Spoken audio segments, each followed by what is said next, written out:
साहब जी ने डांटी है, अभी का अभी डांटी है। अरे छोटी मालकिन के गहने चोरी हो गए और ये लोग हम पर शक कर रहे हैं। ये लोग सोच रहे हैं कि वो गहने हम कहीं बेचा है।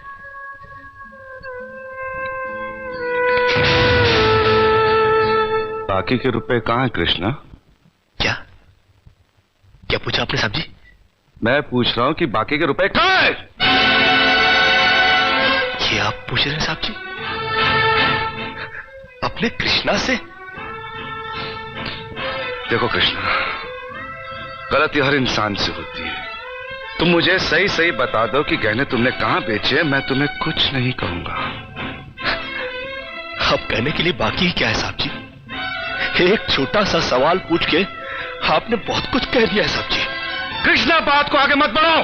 बात आगे बढ़ चुकी है साहब जी, बात आगे बढ़ चुकी है। अब तो आप पुलिस को ही बुलाइए। वो जब हमें कुत्ते की तरह मार मार के हमसे पूछेगी ना, अब तो हम तभी बताएंगे कि हम गहने कहां बेच कर आए साहब जी। मत कहो मुझे साहब जी। इसी साहब जी की इज्जत आज तुमने मिट्टी में मिला दी।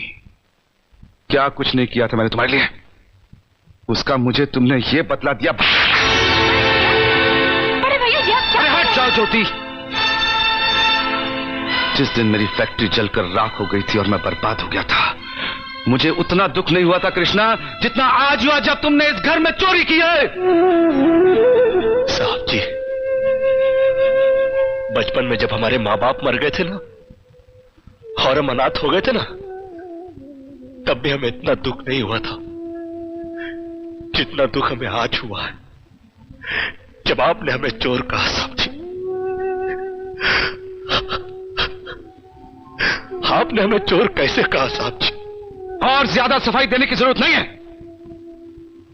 दूर हो जा, मेरी नजरों से दूर हो जा। निकल जा इस घर से। अरे इस घर से ही क्या, इस गांव को ही छोड़कर चले जाएंगे। अरे मुझ जनात का क्या है, काट लेंगे अपनी जिंदगी कहीं भी। इतने साल इस घर में बेफिक्री से ये समझकर काट लिए कि साहब जी का हाथ है हमारे सर पर। हमको क्या है परवाह किसी बात की, मगर नहीं, अब हम जान गए कि इस दुनिया में अनाथ का कोई नहीं होता। हम जा रहे हैं साहब जी और इस घर में कभी नहीं आएंगे। अभी निकल जा। दोबारा इस घर की दहलीज में कदम भी रखा तो मेरा मरा हुआ मुंह देखेगा तू। अरे नहीं नहीं नहीं, मुझ नौकर के लिए अपने दिल को दुख देने की कोई जरूरत नहीं। मैं कदम भी नहीं रखूंगा यहाँ पर, कभी नहीं आऊंगा अभी।